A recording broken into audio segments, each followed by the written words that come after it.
This is police harassment. I have rights. Judith Langford shrieked from the back seat of the patrol car, her perfectly manicured hands now shackled in stark contrast to her usual pearl bracelets. Her face had turned an alarming shade of crimson, clashing with her designer peach blazer as her voice carried down the quiet suburban street. I am the HOA president. I have the authority to inspect any property. I stood beside Deputy Chief Rosa Delaney, watching as reality slowly punctured Judith's inflated sense of power. A small crowd of neighbors had gathered in my driveway, many with phones out, recording what would soon become the most discussed incident in Willowbend Crest history. Have you ever wondered what happens when a power-hungry HOA president gets so drunk with control that she breaks into a homeowner's garage only to find out the man she's been targeting is actually the city's chief of police? My name is Gabriel Soto, and I lived that moment. After 23 years in law enforcement and a recent appointment as chief of police in the city of Brighton, I decided it was time for a quieter chapter. A divorce after 15 years of marriage had left me reflective and ready for a new beginning. I bought a comfortable 3-bedroom home in Willowbend Crest, a neighborhood known for its manicured lawns, good schools, and unfortunately one of the most overbearing homeowners associations in the state. The house I chose was tucked at the end of a peaceful cul-de-sac. It offered the privacy I craved after years in the public eye. I made a point not to reveal my profession to my new neighbors. Not out of secrecy, but because people tend to act differently around law enforcement. I kept my cruiser parked inside the garage and dressed in casual clothes before returning home. 3 days after I moved in, the doorbell rang at exactly 9 a.m. It was my first Saturday off in weeks. Standing at my doorstep was a petite woman in her early 60s with a precision-cut silver bob and an air of someone who expected the world to fall in line. "Good morning," she said, extending a hand. "Judith Langford, president of the Willowbend Crest Homeowners Association." "Welcome." "Gabriel Soto," I replied, shaking her hand. She handed me a thick leather-bound folder. "This is your welcome packet. It includes our community guidelines, contact information, and upcoming events." "Thanks," I said, flipping through its contents briefly. "We take pride in maintaining high standards," she continued. "Our efforts are why Willowbend property values have increased 33% over the past 5 years. Standards are non-negotiable." Her tone was polished, but her message was sharp. I had interrogated felons with softer delivery. "I'll review everything," I assured her. She gave a tight smile. "Please do. We've already noticed a few compliance issues." She pulled a tiny notebook from her blazer. "Your blinds are the wrong shade. They should be pearl gray, not dove white. Your mailbox lacks the required gold numbering, and your recycling bin was too close to your trash bin."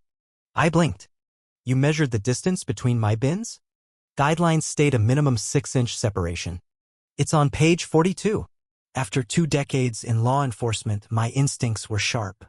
Judith Langford was a problem. Over the following weeks, the violation notices poured in. Some were slipped under my door. Others mailed. A few even arrived via email marked urgent. My grass was a 1/4 inch too long. My garden hose wasn't coiled properly. The new blinds I installed were the correct color but weren't tilted at the right angle. I complied with the reasonable requests, ignored the absurd ones, and stayed focused on my new job, especially a major trafficking case that dominated my days and nights. But Judith wasn't done. A certified letter from the HOA arrived. It stated that an inspection of my home was scheduled for the following Tuesday at 2 p.m., and I was expected to provide full access to the exterior and interior. I read the letter twice, then flipped through the HOA guidelines. As I suspected, no such provision existed. External inspections were allowed. Interior access? Absolutely not. I called the number on the letter. "Willowbend Crest HOA, this is President Langford." "MS. Langford, this is Gabriel Soto from 82 Cypress Glen. I'm calling about the inspection." "Yes, Mr. Soto. Tuesday at 2 o'clock. I won't be available and I won't be granting access to my home." She paused. Then coldly, "All residents are subject to inspection. It's in the agreement. I've reviewed the agreement. Exterior inspection only. There's nothing about entering someone's home." Her voice took on that condescending tone I'd heard too many times before. "If you have nothing to hide, this shouldn't be a problem." "It's not about hiding. It's about privacy and legality. And I don't consent. Failure to comply can result in daily fines and liens." Only if they're legally enforceable. This isn't. She hung up. Later that day, Trevor and Gwyn from across the street flagged me down. Hey man. Heads up. The Queen of Covenants is coming after you. Judith called a special meeting. Said you were problematic and needed to be dealt with. Just watch your back. 3 days later, I was in a budget meeting when I got a motion alert from my garage camera.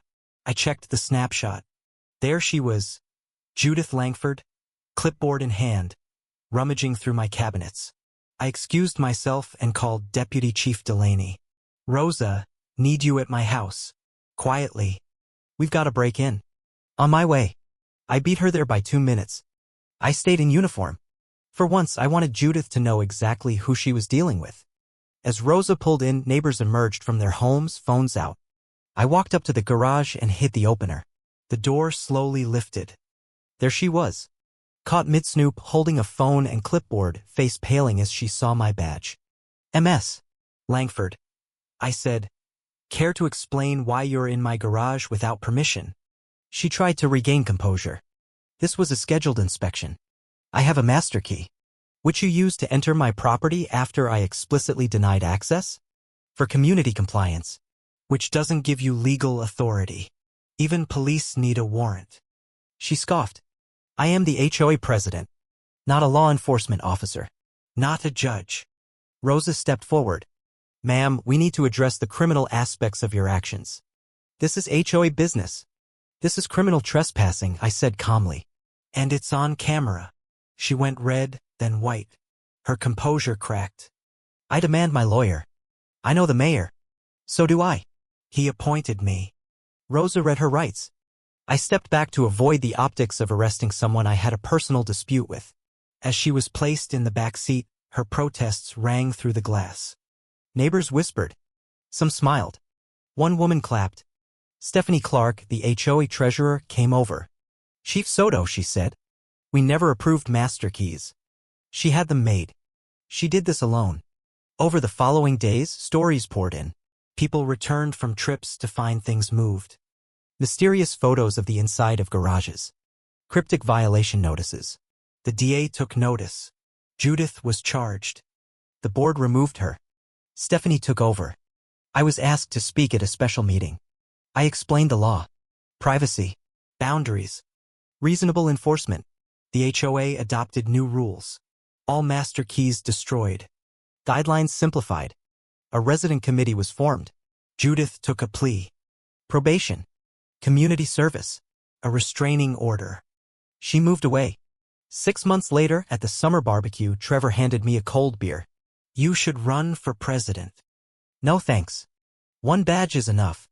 We laughed. The new neighbors moved into Judith's old house. Twin toddlers ran across their lawn. My garage scene of the infamous takedown was now peaceful. The non-compliant cabinets held fishing gear. The camera remained, a silent witness to a lesson in power, privacy, and consequences. Every so often, when I pull into my driveway, I remember the look on Judith Langford's face when she realized who she'd broken in on. And I think, even the chief of police needs a warrant. And an HOA president? Definitely not above the law.